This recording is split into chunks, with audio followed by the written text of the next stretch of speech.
it's Dr. Lily Wen. I'm here, I'm on the other side of medical school. I was a former nurse. I worked as a nurse for 5 years. I am making an update video after a popular demand. So I want to kind of fill you guys in. I haven't been on YouTube for the last couple of years, but I just want to let you know what I've been up to. In my 4th year of medical school, I was gung-ho, all in on doing psychiatry as my specialty. And we do something called a sub-internship. It's where 4th year medical students get more responsibility and autonomy. And I did 2 of those for psychiatry in May and June and decided that was not the specialty for me. So I actually took all of July off. My now husband and I traveled to Austria, and I did a lot of reflection and decided that I was gonna go for diagnostic radiology. So that's a specialty where physicians diagnose via imaging results. So radiographs, CT scans, MRIs. Radiologists also do procedures, so they'll drain abscesses. They do a lot. If you want to look into that, or if you want a video of just everything about diagnostic radiology, I could go into that later.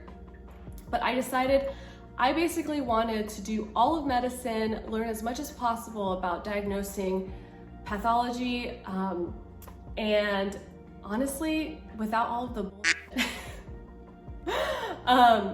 so I'm super excited. I ended up applying. I did many interviews and ended up matching in one of my top choices. I will be going to Ohio State next year after my transitional year. So we do a transitional year in our internship. You can do a TY year, or you can do other internships like a preliminary internal medicine year or a surgical year. But I kind of wanted an all-encompassing year that basically gave me exposure to all the specialties again. So that's what a TY year does for us. And I'm in my 2nd month of my TY year. I did surgery on my 1st month, and then my 2nd month I did emergency medicine, and that's what I'm on right now. Earlier this spring, I got married in March to my best friend, and we did a very small, intimate wedding with just 50 of our closest friends and family. It was the best night of my life, and we ended up going to Aruba for our honeymoon, and that happened to be during the week of Match Week. Match Week is when we find out where we're going for residency. All medical students across all of the United States find out on the same day at the same time. It's usually like the 2nd or 3rd Friday of March, and we all traditionally open an envelope, but in our case, we open an email, and it tells you where you've matched. And so we did that in Aruba. We were on the beach, we were snorkeling all morning, and then at noon, we found out. So we're super excited, and I'm so happy to have matched diagnostic radiology. It's a pretty competitive specialty, so I'm so excited that I'm able to do it. The other thing I want to mention is, there's no way to do a specialty like diagnostic radiology without going to medical school. So I'm so glad that I chose to go to medical school as opposed to other routes like nurse practitioner or PA school, because that wouldn't have opened up the doors to diagnostic radiology for me. So that's just another reason why going to medical school was such a good, a great decision for me.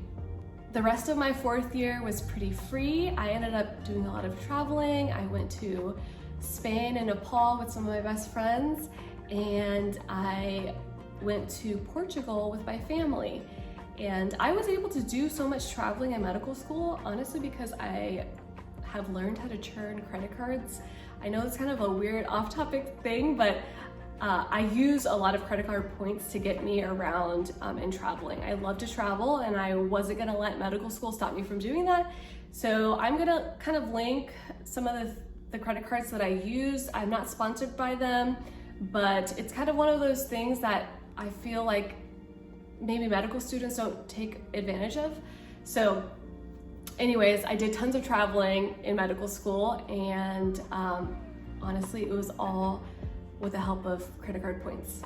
Okay, so the rest of this video, I want to answer some questions that you all have sent me over the years. I get a lot of frequently asked questions about certain topics, so I just want to address a couple of those. One of them is if you can work as a nurse while you're going to medical school.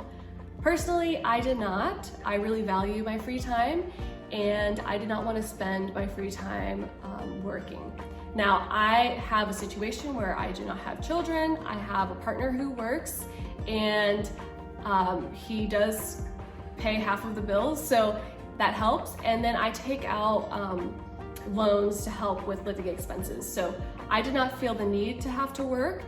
If you choose to work while going to medical school, I think it is totally doable, especially in the first 2 years of medical school. So in those first 2 years, typically you're doing classroom book work. And since COVID times, a lot of things are available online. So lectures can be streamed online, and I often watch those at like 2 times speed just to help save time. And then you also have your weekends during those first 2 years.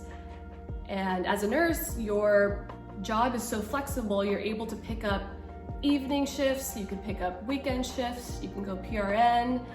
So I do think it's doable if you choose to do that. Just make sure you're really transparent with your manager and let them know that you are a medical student. And if it comes time to taking a high stakes exam, maybe you need to coordinate with your coworkers to cover your shifts so that you can spend more time studying. Once you get to your 3rd year of medical school, you'll be doing clinicals. Clinicals will take a ton of time. Some specialty rotations like surgery will take maybe up to 60 to 80 hours per week. Rather, other specialties like psychiatry or family medicine may only take 30 to 40 hours per week. And you might still have your weekends then, and you could pick up shifts then. So in your 3rd year of medical school, I do think it's less likely that your work-life balance will be conducive to working as a registered nurse. You might be able to pull it off on some rotations. I personally don't think that I would have been able to balance that and not burn out. Once you get to your 4th year of medical school, that first half of your 4th year of medical school, you're often refining your application to residency. You are going on sub-internships, and depending on what specialty you're doing, you really want to excel in those sub-Is and make an impression so that you can get a strong letter of recommendation for residency. So during the first half of 4th year of medical school, I also don't think that it's that conducive to work as a registered nurse, but definitely the second half, once you've turned in your ERAS application for residency, there's so much free time. I had so much free time. I spent it all traveling, but you're definitely able to put in hours as a registered nurse. It's such a flexible job. You can, I would definitely think that that is possible for mostly anybody. The other question I get a lot is if research is required to apply to medical school, and how do you do research as a registered nurse? I applied to medical school now 5 years ago, and I think that every year it gets more and more competitive. Having research on your resume is only going to help you. And one of the things that nurses can do is something called a quality improvement project. And basically, if you notice some kind of workflow on your unit that needs to be improved, you should get in touch with the quality improvement team. Usually you can maybe ask your manager about who to contact for that, or you're able to go on like your work intranet to see who is leadership of the quality improvement teams, and just say like, hey, I want to propose this quality improvement project, and partner up with people. And that would be like an easy, very accessible way to have research on your resume as a registered nurse. The other thing you can do is if you've noticed certain types of rare patients that have very specific nursing care that you want to write up. For example, I had a really close friend of mine who wrote up an entire article about how to care for patients who have Epstein's anomaly, which is a cardiac condition. And she wrote this entire paper up on the nursing care for these specific patients. She ended up submitting it to her journal and got it published. And that's totally accessible to nurses as well. So if you notice on your unit, say you have post-op Whipple patient, and they have very specific nursing care that you'd like to actually write a protocol up for, that is something that you can do as well. So I don't know that it's totally 100% necessary, but it only helps your application. So do as much as you can to beef up your application for medical school. I specifically did not publish anything when I was applying to medical school, but I did have a research nurse coordinator job. That's another thing. If you live near a large academic university center or academic hospital, then you can look at their careers tab on their website and see if they have any research nurse coordinator positions. It does not pay well, but I did it as a way to beef up my application. What I did as a research coordinator was I screened patients to see if they would qualify for certain studies that we were conducting. I would go find them in their hospital room and see if they'd be interested in enrolling. I would explain the entire consenting, informed consent process with them, have them sign informed consent, and then I would enroll them.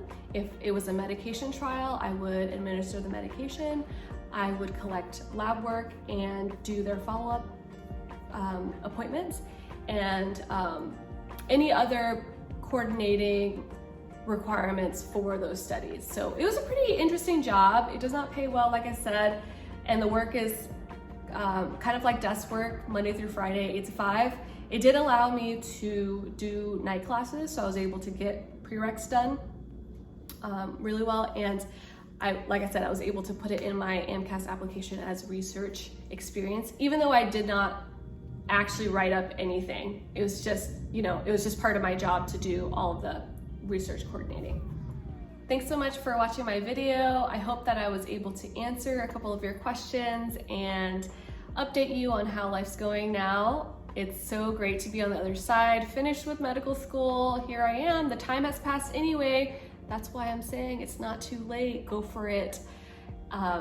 The nurse to physician journey is all about delayed gratification, but I am here and I'm so excited to have made it on the other side. And I just want to encourage you all, as nurses, you just bring such a unique perspective to medicine.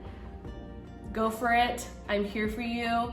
Follow me on Instagram, NurseMDLily. I will be spending most of my time there. Thank you so much for watching.